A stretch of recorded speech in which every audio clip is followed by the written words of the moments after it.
What's up, fight fans? This is Kurt DeVille with Counterpunch Boxing News, and I have some new news concerning Dazn. Dazn, I received a letter, or rather an email yesterday, and it stated that for people that are not subscribed with Dazn, the price will be $19.99.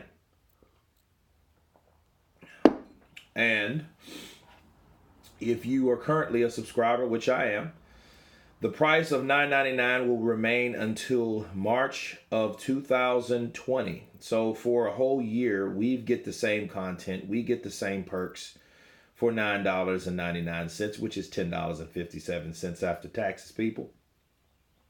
Which is cool. That's a perk for the current subscribers to Dazn. However, in time, it will increase by double. Now, a lot of people had a lot to say, about this, new change. And when I first read it, I was like, what the fuck? You went from $9.99 to $19.99. But to further, continue reading, you get the same price for another year. So, and if you want to get it a year in advance, which is smart business-wise, you get it for $99.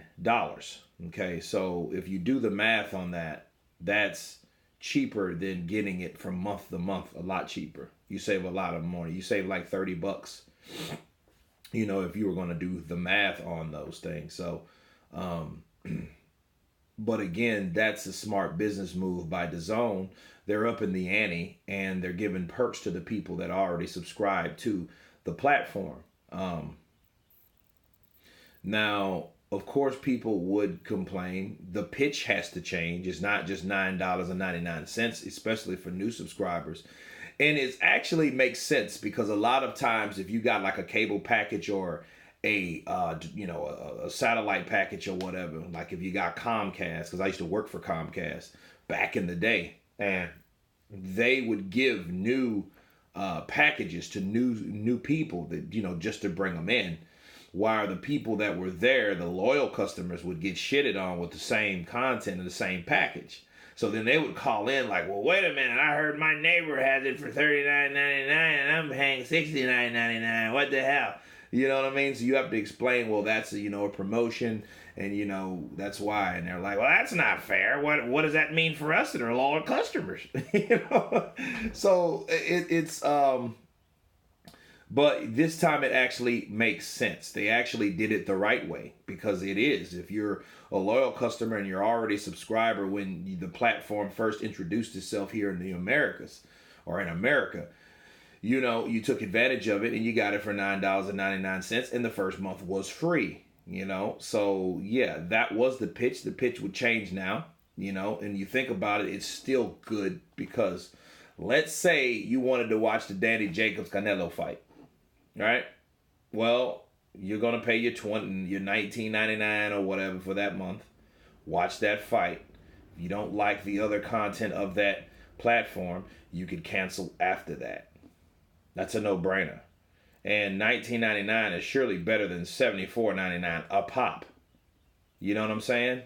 So let's just say that fight was on pay-per-view. You know damn well that fight would be anywhere from $75 to $99 for that fight. Danny Jacobs and Canelo, that fight would be $100. You know what I'm saying? And let's say Wilder fought on some kind of pay-per-view. That would be $74. And then, that's already $200. And that's surely more than what you'll spend even on Dazn. In addition to another fight that you got on pay-per-view. So you got 3 pay-per-views, and these suckers are expensive, But it does make you wonder why they decided to do that. And my educated guess is they need more subscribers, but they want to lock in the people that they have. See, if you spend that $19.99, you don't have to worry about it until that time next year, which is cool.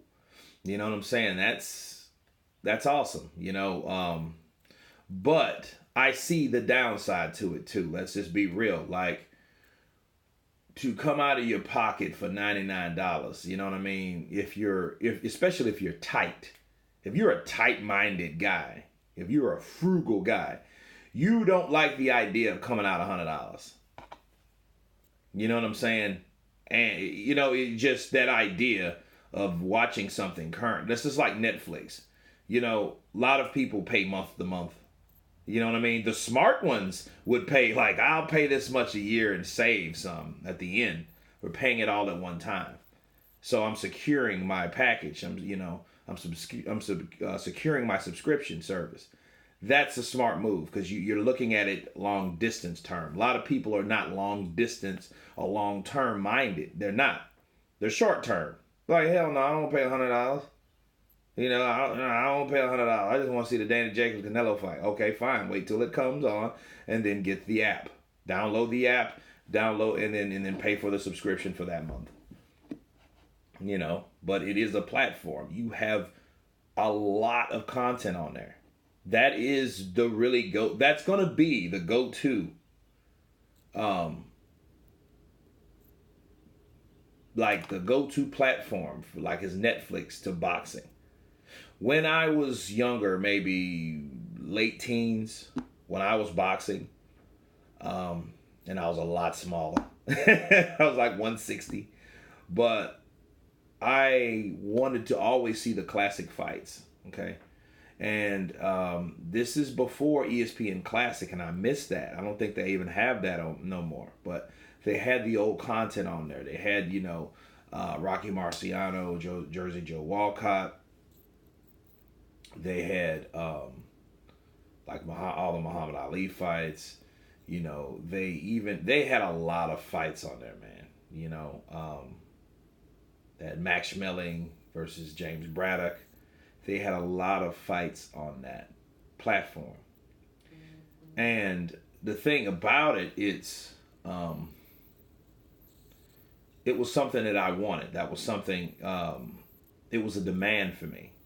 So if I wanted to get those fights, I got this catalog mailed to me, and you had to buy these fights. And these fights weren't cheap. They were like, I don't know, like $40-50 because they're on cassette tape, and then you send the money to the guy, and then the guy has to get the money. Then you got to trust the guy to send the tapes to you, which he would. I don't even know if he's in business, but like a few weeks ago, I found the catalog, and it had all these fights down there that was available. And I'm just thinking, like, this is over 20 years ago. You know what I'm saying? Like 25 years ago. I'm like thinking, is this dude even still in business? Does he still even have these tapes? What did he do with them if he doesn't? But no, it's still a good deal, but I'm pretty sure the people that were against Dazn will have something to say about it now. You know what I mean? More so. Like, hey, why is it going? It's doubling in price for the people that don't have it. You're making it harder for the people to decide to get it or not get it. All that, man. Dude, it's $20 a month. And a lot of times Dazn has to understand that not everyone's going to keep the app the whole year. You can have the app downloaded. You can either have it downloaded to your smart TV, your cell phone, or whatever your device. And, and just cancel the service after you get tired of it. So they're going to have some people that have it for a certain amount of time. Some people that re-add it again, But that's a better way than paying $74 or $100 per pay-per-view. You know what I mean? They're going to find that out, And I feel Dazn is a little bit too ahead of the time right now. I think they should have started maybe later this year or next year, But, I think they came out with the right time because after Manny Pacquiao, Floyd, the pay-per-view started getting, you know what I mean? Because that was like, man, that was a sleeper. That was one of those fights that you thought was going to be so good. It reminds me of like Johnny Tapia versus Danny Romero, if you guys can remember. you guys are aware of those fighters. They were New Mexico fighters from the same place, Albuquerque. Okay, and they were in the same weight class, both in their prime. You had Johnny Tapia, you had Danny Romero, and they had a beef. They had history. They had that Victor Ortiz and Brandon Rios kind of beef. Well, not as that bad, but and this fight was supposed to have been just charged up and just a big fight, and it wasn't. It wasn't what people thought it was going to be.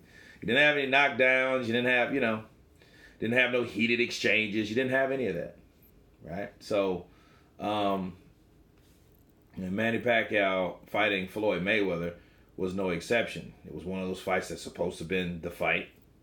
Trinidad De La Hoya, that wasn't really a good fight. That was a hyped fight, but it wasn't. It wasn't anything. It didn't have any real depth to it. No action really was in that fight. So, people got tired of that. And then the streaming and the illegal streams and all that, the Fire Stick, all that stuff, man.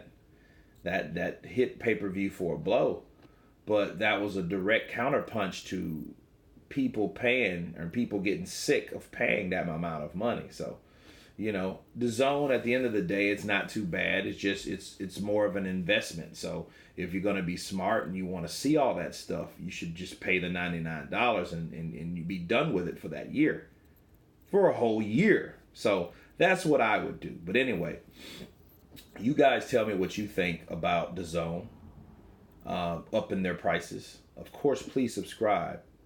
And you guys been Counterpunch. Peace.